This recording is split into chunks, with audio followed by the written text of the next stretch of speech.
अच्छा सर, एक बहुत ही इंपॉर्टेंट क्वेश्चन है। क्वेश्चन ये है कि अगर तो कोई बिजनेसमैन एंटरप्रेन्योर जब कोई लीगल एग्रीमेंट करता है तो उसको करने के लिए क्या क्या पॉइंट्स या क्या क्या रिक्वायरमेंट्स उसको चाहिए होती हैं, या उस अपने लीगल एग्रीमेंट को स्ट्रॉन्ग बनाने के लिए वो क्या क्या कर सकता है। तो सर इसके बारे में हम डिटेल इन्फॉर्मेशन आपसे जानना चाहते हैं, सर प्लीज़ बताइएगा। जी बच्चे, एक कारोबारी बंदे के लिए जो एग्रीमेंट नॉर्मली किए जाते हैं उसको कारोबार को सिक्योर करने के हवाले से, और कौन कौन से बुलेट पॉइंट्स हैं जिनकी बेसिस पे वो अपने कारोबार को सिक्योर कर सकता है। कारोबार के अलावा भी कमर्शियल एग्रीमेंट्स किए जाते हैं बहुत ज़्यादा। उस हवाले से मैं आपको बताना चाह रहा हूँ उन एग्रीमेंट्स में क्या क्या चीज़ें होती हैं।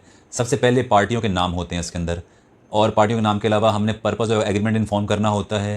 इसके अलावा जो नंबर 3 आ जाता है वो प्रोडक्ट एंड सर्विसेज आ जाती हैं। उसके बाद फिर टर्म्स एंड कंडीशन डिसाइड की जाती हैं। हमें लाजमी सी बात है इन सारी चीज़ों को लेते हुए हमें उसकी प्राइस एंड टर्म्स भी डिसाइड करनी पड़ती हैं क्या है क्या। हमें उसका डिलीवरी परफॉर्मेंस के हवाले से भी कंफर्म करना पड़ता है, और कितना कॉन्फिडेंशियल उसको रखना पड़ता है इस एग्रीमेंट को। उसमें वारंटीज़ एंड रिप्रेजेंटेशन भी बहुत ज़रूरी होती है। आइडेंटिफिकेशंस हैं, लिमिटेशन ऑफ लाइबिलिटी आती है।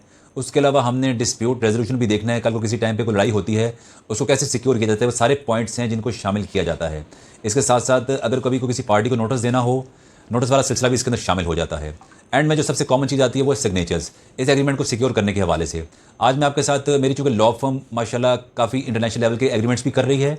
अब उन एग्रीमेंट्स में क्या क्या चीज़ें शामिल हैं, यहाँ पे लोकल लाहौर पाकिस्तान लेवल पे भी चल रहे हैं, उसके साथ साथ इंटरनेशनल लेवल पे भी एग्रीमेंट हम लोग बना के देते हैं, चाहे इन्वेस्टमेंट की हों। मैं आपको आज अपने लॉ फर्म के हवाले से कुछ सर एग्रीमेंट्स की लिस्ट शेयर करता हूँ। क्या चीज़ें हैं जी, हमारी लॉ फर्म इसमें एग्रीकल्चर एग्रीमेंट्स करती है, उसके साथ साथ कोई बैंकिंग एग्रीमेंट्स भी करी, जितने बैंकिंग एग्रीमेंट्स सब हम लोग कर रहे हैं जी। उसके अलावा बिजनेस प्रोसेसिंग आउटसोर्सिंग एग्रीमेंट्स हैं, बिजनेस की प्रोटेक्शन के एग्रीमेंट्स आते हैं, कंसल्टेंट और कॉन्ट्रैक्ट एग्रीमेंट्स आते हैं, कंपनी इंटरनल एग्रीमेंट्स आते हैं। जनरल एग्रीमेंट्स में जितनी चीज़ें हैं सब चीज़ें शामिल कर लेते हैं। इमोरल प्रॉपर्टी के हवाले से हैं, इंपोर्ट एक्सपोर्ट के एग्रीमेंट्स आते हैं।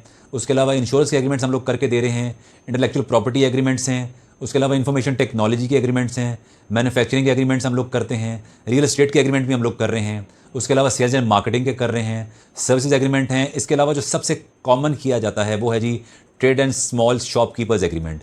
ये हमारी लॉ फर्म बिल्कुल सही तरीके से करके देती है, और लीगल फॉर्मेलिटीज़ वो जितने बुलेट पॉइंट्स हैं एग्रीमेंट के बाकायदा बना के, अगर आप लोग मुझसे चाहते हैं कोई आपको प्रॉपर एग्रीमेंट बना के दिया जा सके तो हम लोग पूरी सर्विसेज भी देंगे। अगर आपको कोई इन्फॉर्मेशन चाहिए, कोई कमेंट करना चाहते हैं, कोई इन्फॉर्मेशन चाहते हैं तो पेज के थ्रू भी कर सकते हैं, मेरे डायरेक्ट व्हाट्सएप पे भी कर सकते हैं, तमाम मामला किए जा सकते हैं। बहुत शुक्रिया।